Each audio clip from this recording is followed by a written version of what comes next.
사랑하는 하나님의 자녀 여러분, 잠시 세상의 소음을 뒤로하고 제 이야기에 귀를 기울여 주시겠습니까?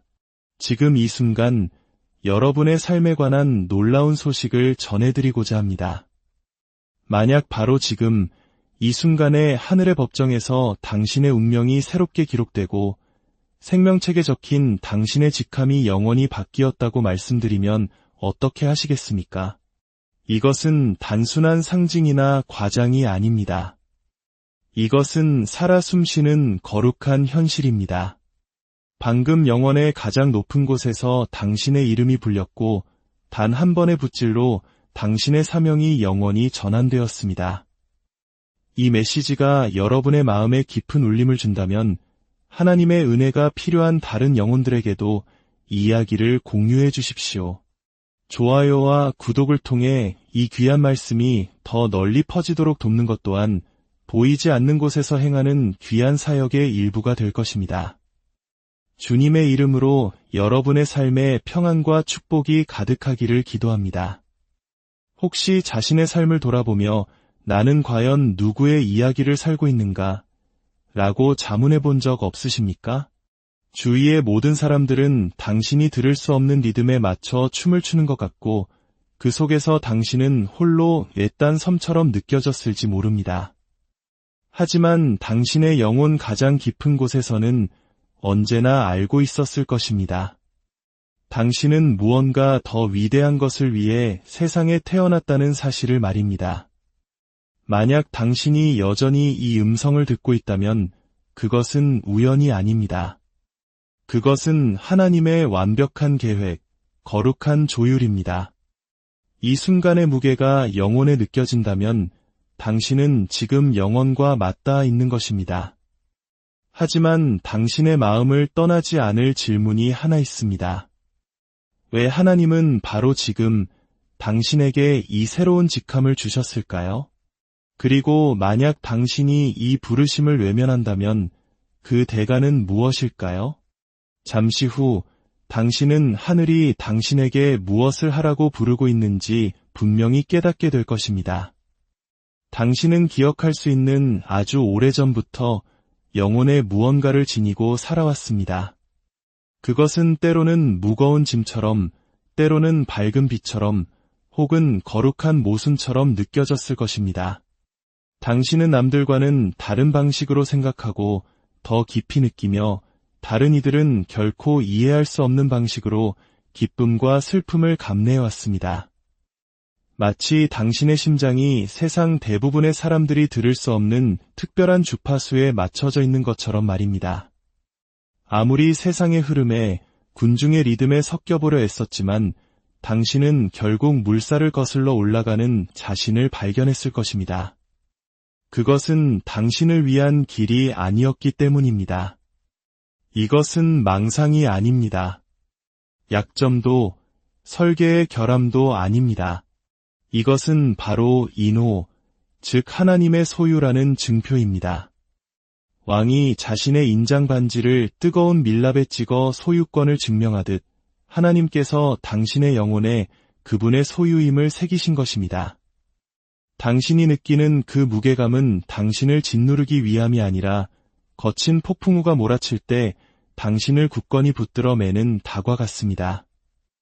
하늘을 나는 독수리조차 더 높이 날기 위해서는 바람의 저항을 이겨내야만 합니다.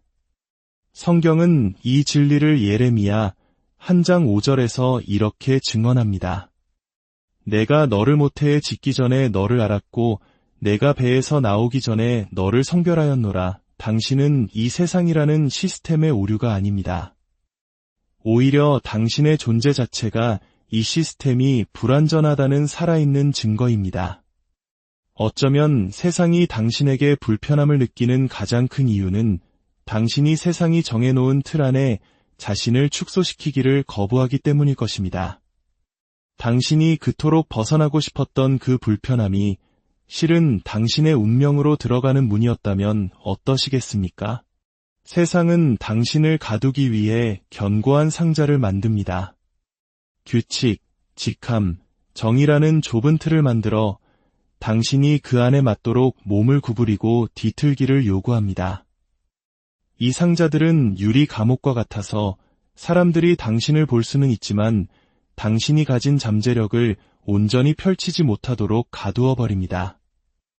하지만 당신 안의 부르심이 세상의 박수갈채보다 더 커지는 거룩한 저항의 순간이 찾아옵니다. 로마서 12장 2절은 우리에게 경고합니다. 너희는 이 세대를 본받지 말고 오직 마음을 새롭게 함으로 변화를 받아 하나님의 선하시고 기뻐하시고 온전하신 뜻이 무엇인지 분별하도록 하라. 그러나 세상이 요구하는 것은 수능입니다. 그 비좁은 공간에서 당신의 영혼은 숨쉬기조차 힘들어집니다. 그리고 마침내 더 이상 거짓된 삶을 진짜인 척 연기할 수 없는 한계점에 도달합니다. 그것은 마치 종이로 만든 왕관을 쓰는 것과 같습니다. 잠시 동안은 그럴듯해 보일지 몰라도 비가 내리면 그 연약함이 드러나고 맙니다. 진정한 권위는 오직 하늘로부터만 올 수 있으며 그 권위는 당신이 세상이 만들어준 틀에서 걸어나오는 바로 그 순간부터 시작됩니다. 자연 속에서도 우리는 이 진리를 봅니다. 댐에 갇힌 강물은 결국 불어나 그 장벽을 무너뜨립니다. 반항적이라서가 아니라 흐르도록 설계되었기 때문입니다. 당신 또한 당신을 위해 기록된 운명 속으로 흘러가도록 설계되었습니다. 어둠 속에 묻힌 씨앗처럼 당신의 무명 시절은 끝이 아닙니다. 그것은 당신의 성장을 위한 자궁입니다. 언젠가 당신이 비밀스럽게 키워온 뿌리가 세상이 보게 될 열매를 지탱하게 될 것입니다. 모든 부르심에는 반대가 따릅니다. 성경은 권력에 취해 사도들을 침묵시키고 초대교회를 짓밟으려 했던 헤롯 아그리빠 1세에 대해 이야기합니다. 그러나 그의 몰락은 갑작스러웠습니다. 사도행전 12장 23절은 기록합니다. 헤롯이 영광을 하나님께로 돌리지 아니하므로 주의 사자가 곧 친히 벌레에게 먹혀 죽으니라. 사탄의 계략이 당신을 향해 일어설지라도 하나님께서 당신의 걸음을 정하셨을 때 그것은 결코 성공하지 못할 것입니다. 생각해 보십시오. 헤롯의 권력은 시끄러웠지만 하늘의 정의는 더 우렁찼습니다. 하나님께서 당신을 위해 움직이실 때 그 어떤 왕자도 군대도 법령도 그분의 손을 막을 수 없습니다. 때로는 짙은 안개 속을 걷는 것처럼 길의 방향을 알 수 없는 계절도 있을 것입니다. 그러나 시편 119편 105절은 선포합니다. 주의 말씀은 내 발의 등이요 내 길의 빛이니이다.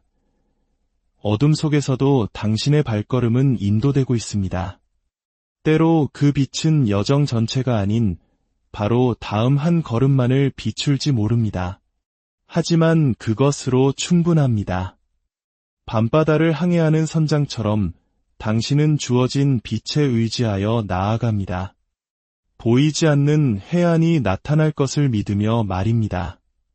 세상은 당신에게 여러 직함을 부여할 수 있지만 하늘은 당신에게 목적을 부여합니다. 그리고 그 목적은 계절에 따라 변하는 것이 아니라 영원합니다. 그것은 당신이 첫 숨을 쉬기 전부터 당신의 영혼이 흥얼거려온 멜로디입니다. 하늘이 당신의 직함을 바꿀 때 그 변화는 미미하지 않습니다. 마치 교향곡에서 지휘자가 지휘봉을 들어 올리고 음악이 새로운 악장으로 웅장하게 넘어가는 순간과 같습니다. 당신은 그 새로운 악장으로 걸어 들어가시겠습니까? 아니면 당신의 운명의 노래가 당신 없이 연주되는 동안 침묵을 지키시겠습니까? 모든 망설임은 연주되지 못한 음표로 남지만 모든 믿음의 행동은 하늘의 악보에서 울려 퍼지는 크레센도입니다. 예수 그리스도께서 이 땅에서 걸으신 여정은 우리에게 상기시켜줍니다. 그분의 몫이라는 직함은 만물 위에 뛰어난 이름으로 바뀌었습니다. 편안함이 아닌 십자가를 통해서 말입니다. 빌립보서 2장 9절은 선포합니다. 이러므로 하나님이 그를 지극히 높여 모든 이름 위에 뛰어난 이름을 주사 그 전하는 단순한 승진이 아니었습니다. 그것은 예언의 성취였고 이 땅에 하늘의 권위가 인봉되는 순간이었습니다.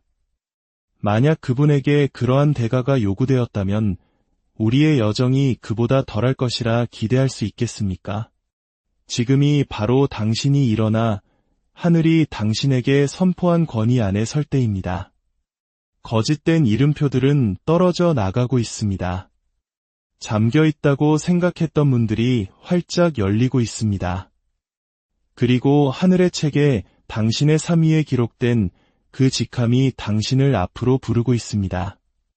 일어서고 발을 내딛고 선포하십시오. 당신을 부르신 이는 신실하시며 그분의 손이 당신 위에 있습니다. 당신의 인생에는 인간의 지혜로는 온전히 그려낼 수 없는 깊은 섭리가 작용하고 있습니다.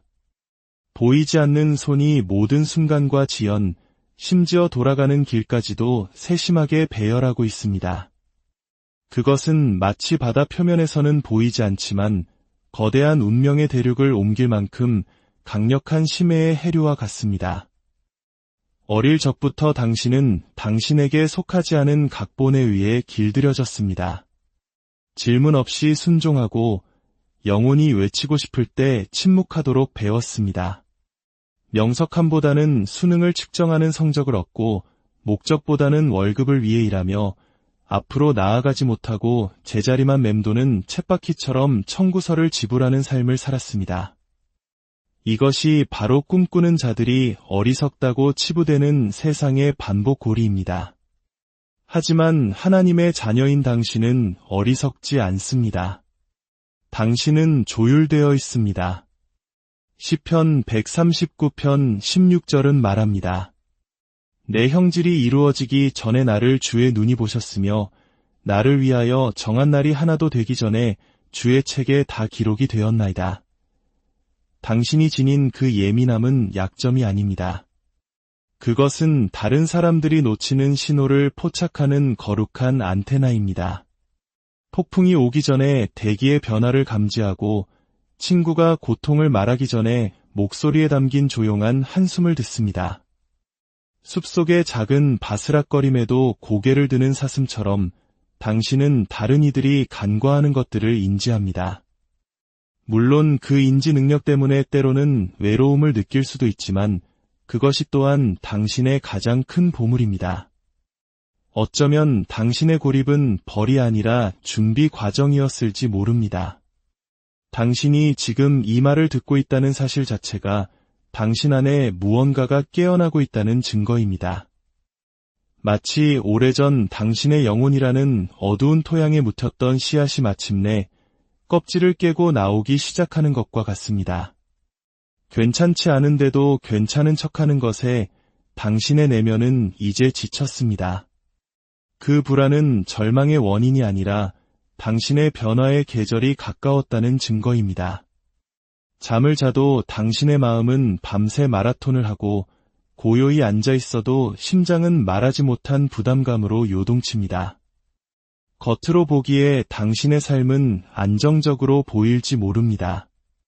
집도 있고 음식도 있고 안정적인 직업도 있을지 모릅니다.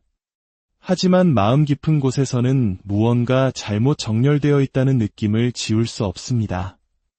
마침의 어깨로 거대한 바위를 언덕 위로 밀어 올리는 듯한 피로감. 그것은 결코 당신을 위한 삶이 아니었던 삶을 살아온 데서 오는 탈진입니다.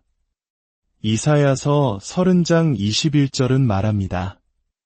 너희가 오른쪽으로 치우치든지 왼쪽으로 치우치든지 내 뒤에서 말소리가 내 귀에 들려 이르기를 이것이 바른 길이니 너희는 이리로 가라 할 것이며 문제는 당신이 아니라 당신이 걸어온 길입니다.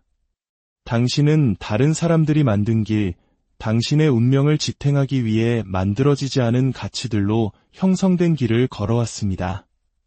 그것은 마치 야자수를 얼어붙은 툰드라에 심는 것과 같습니다. 뿌리가 아무리 강해도 환경이 그것을 번성하게 두지 않을 것입니다. 언제까지 당신을 거부하는 토양에 억지로 뿌리를 내리려 하십니까? 하늘이 당신의 방향을 바꿀 때 그것은 좀처럼 나팔 소리와 함께 찾아오지 않습니다. 그것은 내면의 불안함으로 시작됩니다. 당신이 쌓아 올린 삶이 하나님께서 당신 안에 두신 소명에 비해 너무 작게 느껴지기 시작할 때 말입니다. 선택받은 자들은 몽유병 환자처럼 인생을 걸어가도록 의도되지 않았습니다.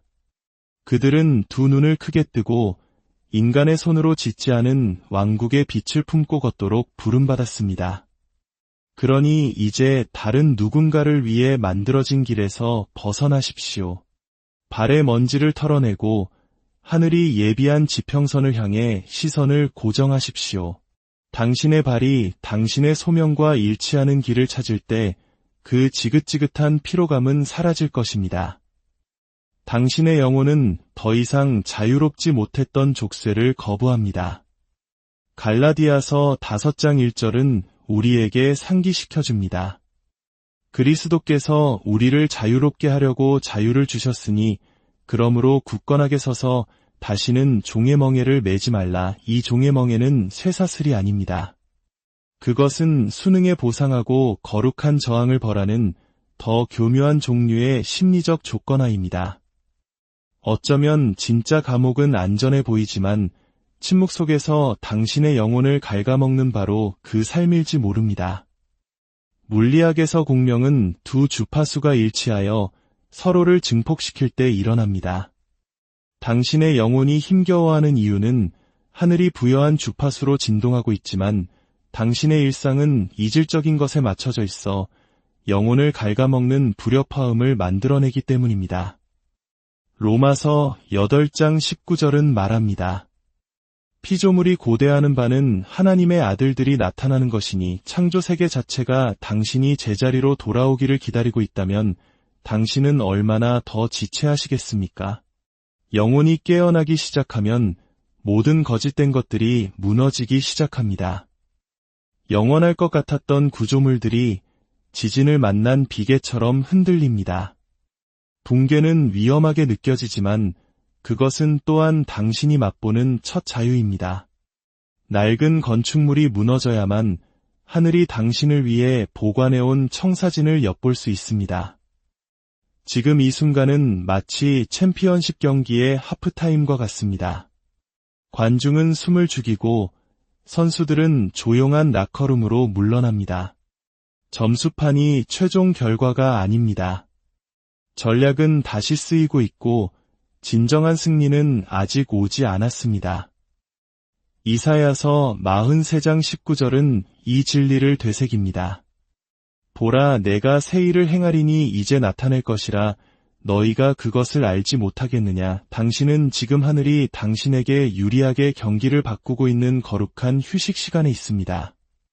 거짓된 껍질이 벗겨지고 잔해가 가라앉을 때 그 공허함을 두려워하지 마십시오. 대신 하늘이 건설할 준비가 된 깨끗하게 정리된 기초로 보십시오.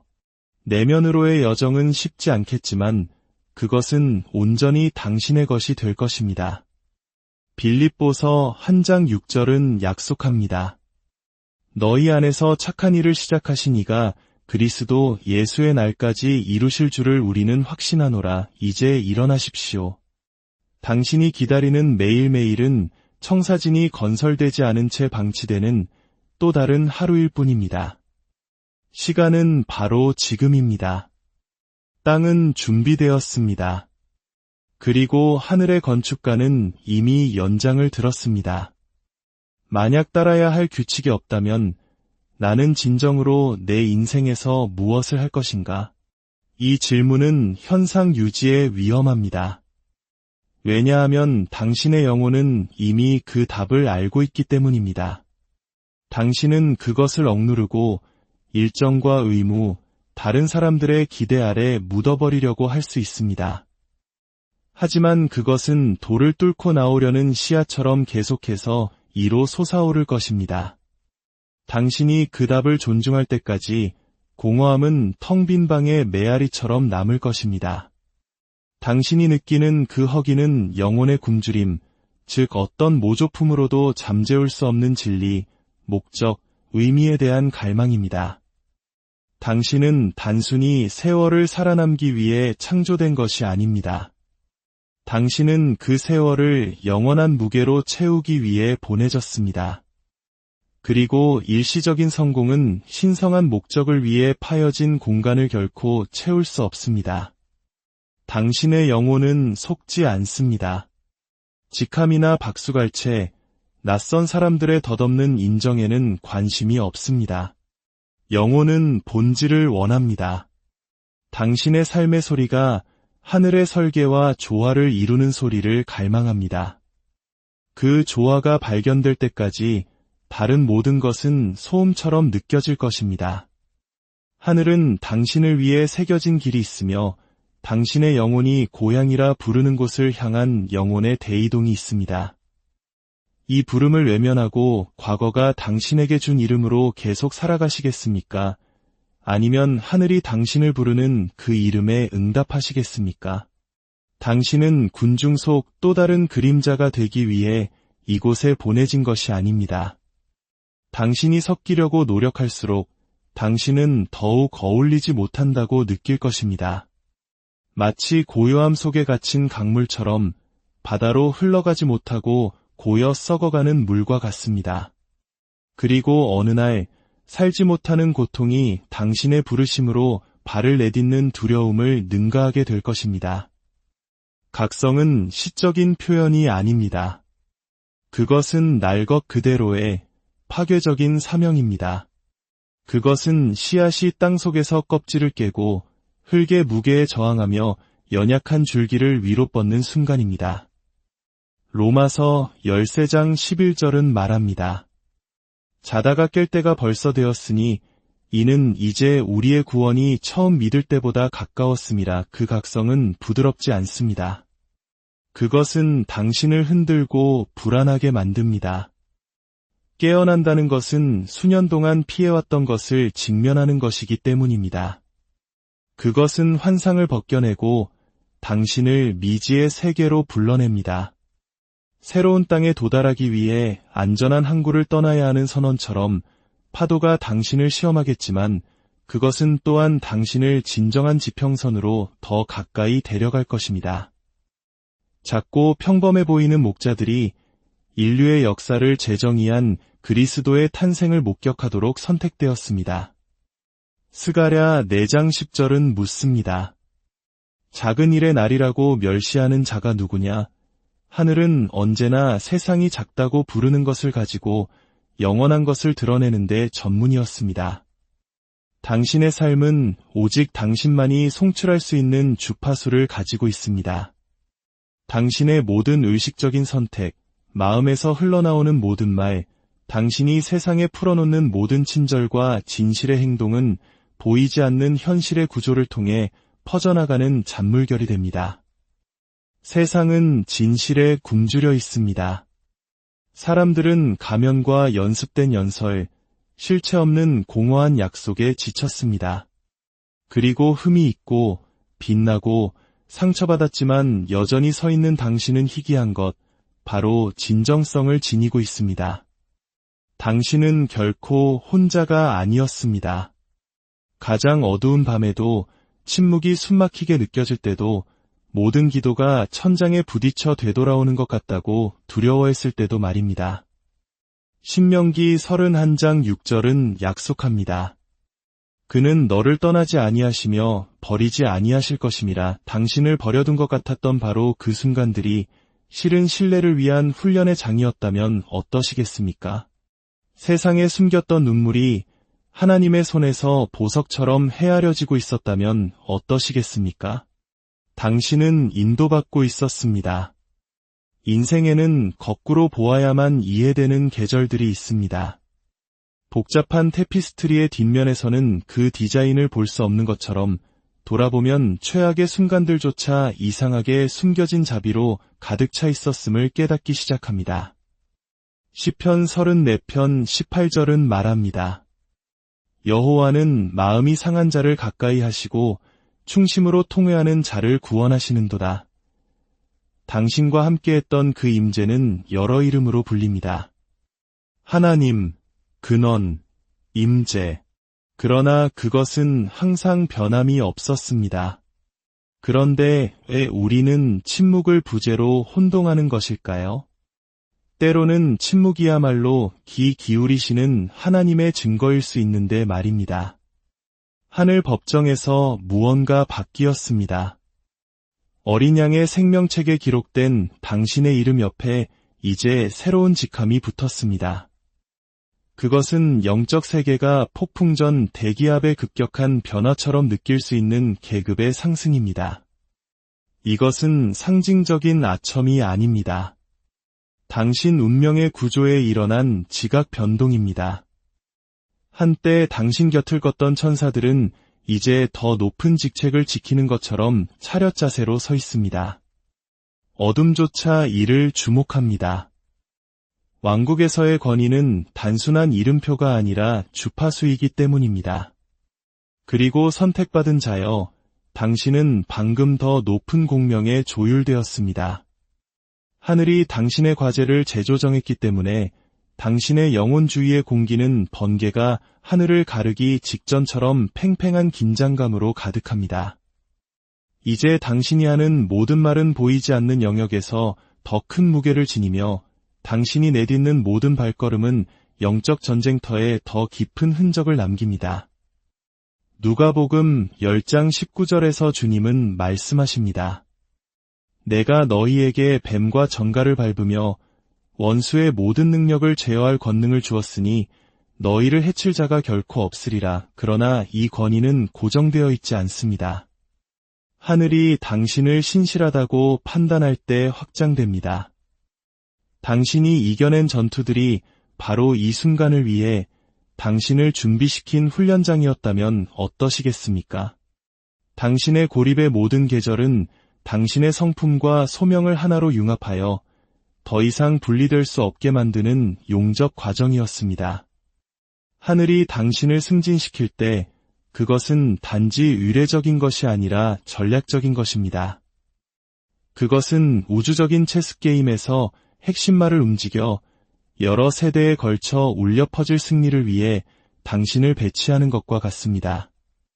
과거의 순종이 당신 운명의 청사진에서 건축적 확장을 열었다는 것을 깨닫고 있습니까? 이사야 54장 17절은 말합니다.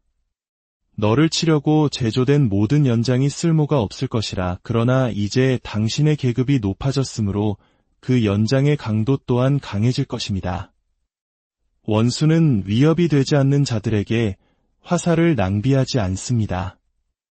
그러나 당신은 더 이상 그의 레이더에서 보이지 않는 존재가 아닙니다. 당신은 표적이 되었으며 그 표적에는 특권과 압박이 함께 따릅니다. 하나님께서 당신의 과제를 바꾸실 때 그는 단순히 새로운 직함을 주시는 것이 아니라 새로운 전쟁터를 주십니다. 당신은 방어벽에서 벗어나 원수의 압력이 가장 강하고 다른 이들의 돌파구가 당신의 순종에 달려있는 최전방의 성문으로 이동되었습니다. 당신은 더 이상 영토를 지키는 것이 아니라 당신에게 맡겨진 빛을 가지고 어둠 속으로 전진하고 있습니다. 누가복음 12장 48절은 말합니다. 물은 많이 받은 자에게는 많이 요구할 것이요 그 요구는 당신에게 주어진 무게가 당신을 파괴하는 대신 변화시키도록 보장하는 하늘의 방식입니다. 하나님은 당신의 역량을 더하지 않고 짐을 더하지 않으십니다. 그러나 그는 당신이 후퇴하지 않고 그 도약 속으로 발을 내딛기를 기대하실 것입니다. 고린도전서 16장 13절은 말합니다. 깨어 믿음에 굳게 서서 남자답게 강건하라. 이 말들은 시적인 격려가 아니라 왕국의 언어로 된 전술적 명령입니다. 굳게 선다는 것은 시야가 확보되지 않고 역풍이 불 때도 대형을 유지하는 것을 의미합니다. 강건하다는 것은 약점이 없다는 뜻이 아니라 공황 상태 대신 훈련을, 충동 대신 전략을, 걱정 대신 예배를 선택하는 것을 의미합니다. 이 순간이 중요한 이유가 바로 여기에 있습니다. 당신의 승진은 자기 축하를 위한 변명이 아니라 더 깊은 헌신으로의 부르심입니다. 당신은 모든 발걸음이 도시의 문을 열거나 침략에 취약하게 만들 것임을 아는 현장의 장군처럼 움직여야 합니다. 우리가 싸우는 무기는 세상의 무기가 아닙니다. 고린도후서 10장 4절이 말하듯 이 새로운 역할에서 당신의 가장 큰 무기는 힘이 아니라 하나님의 전략과의 일치입니다. 이제 질문이 남습니다. 이 새로운 직함이 겸손의 왕관이 되게 하시겠습니까? 아니면 교만의 왕관이 되게 하시겠습니까? 베드로전서 5장 6절은 말합니다. 그러므로 하나님의 능하신 손 아래에서 겸손하라 때가 되면 너희를 높이시리라. 올라가는 것은 무릎 꿇기 전에는 오지 않을 것입니다. 왕관은 십자가를 진 후에야 씌워질 것입니다.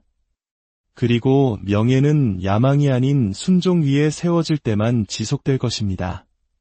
이것은 책 속의 단순한 업데이트가 아니라 하늘 법정의 선언입니다. 당신의 역할, 영향력, 책임이 제정이 되었음을 의미합니다. 지금은 익숙한 것으로 움츠러들 때가 아닙니다. 당신에게 할당된 새로운 영역으로 담대하게 걸어 들어갈 때입니다. 당신이 내딛는 모든 발걸음이 기록되고 모든 선택이 목격되며 모든 순종의 행위가 영원에 메아리 친다는 것을 알고 나아가십시오. 하나님께서 당신의 손에 두신 것을 지키십시오. 하늘이 지켜보는 것처럼 살아가십시오. 왜냐하면 정말로 지켜보고 있기 때문입니다. 그리고 당신의 직함을 바꾸신 바로 그 하나님께서 그것을 감당할 수 있도록 당신을 구비시키실 것임을 기억하십시오. 당신은 이 길을 혼자 걷는 것이 아닙니다. 당신은 신성한 지원, 천사의 증언, 그리고 왕 자신이 임봉한 사명을 가지고 발을 내딛고 있습니다. 의심이 스며들 때마다 기억하십시오. 당신의 발걸음은 고독하지 않습니다. 당신은 당신의 과거와 미래를 모두 쥐고 계신 보이지 않는 손에 의해 인도되고 있습니다. 이것은 당신 이야기의 중간이 아니라 훨씬 더 위대한 작품의 서막입니다. 주님께서 당신을 위해 싸우실 것이니 당신은 가만히 있을지어다. 출애굽기 14장 14절의 말씀입니다. 그러나 길모퉁이가 어둠 속으로 굽이칠 때 당신은 감히 신뢰할 수 있겠습니까? 결과가 아직 감추어져 있을 때 굳건히 서 있을 수 있겠습니까? 하늘의 침묵이 당신이 예상했던 것보다 길게 느껴질 때 닻을 내리고 계시겠습니까? 모든 침묵은 당신 삶의 교향곡에서 거룩한 쉼표이며 다음 크레센도에 힘을 실어주는 쉼표입니다. 당신의 시련은 숨겨진 힘을 일깨우는 압박점이었습니다. 모든 지연과 우회는 위대한 설계의 일부였습니다. 하나님을 신뢰한다는 것은 그의 타이밍을 신뢰하는 것을 의미합니다. 비록 그것이 당신의 조급함과 충돌할지라도 말입니다. 이사야 40장 31절은 말합니다. 오직 여호와를 앙망하는 자는 새 힘을 얻으리니 모든 묻힌 꿈은 겨울의 구근과 같습니다. 고요히 누워있지만 살아있으며 봄의 온기가 위로 불러주기를 기다립니다. 그리고 계절이 바뀌면 그 무엇도 그것이 뚫고 나오는 것을 막을 수 없습니다. 내가 사망의 음침한 골짜기로 다닐지라도 해를 두려워하지 않을 것은 주께서 나와 함께 하심이라. 시편 23편 4절의 말씀입니다. 회복 탄력성은 일종의 예배입니다. 그것은 하늘에 이렇게 말하는 것입니다. 저는 여전히 주님께서 말씀하신 그대로의 분이심을 믿습니다. 모든 도전은 당신을 빚고 깎고 준비시켰습니다. 진흙은 내내 토기장이의 물레 위에 있었고 의도를 가지고 돌려지고 목적을 가지고 눌려졌습니다. 그리고 이제 당신이 다음 계절의 문턱에 서 있을 때 하늘은 당신의 예를 부르고 있습니다. 이것이 당신의 소원이며 당신의 순간이며 당신에게 정해진 시간입니다. 일어서십시오. 선택받은 자여. 일어나 하늘이 당신을 위해 기록한 역할 속으로 걸어 들어가십시오. 에스더 4장 14절의 말씀처럼 바로 이때를 위함입니다. 당신의 이름이 불렸습니다. 그리고 당신이 응답할 때 당신 삶의 주파수 자체가 변할 것입니다. 마치 아치의 마지막 돌이 놓여 전체 구조를 갑자기 제자리에 고정시키는 것처럼 말입니다. 세상은 이 순간의 무게를 이해하지 못할지라도 온 하늘은 알고 있습니다. 그리고 당신의 응답을 지켜보며 몸을 기울이고 있습니다. 왜냐하면 진실은 일단 이 안으로 발을 들여놓으면 되돌아갈 수 없기 때문입니다. 오직 앞으로 더 높이, 더 깊이 당신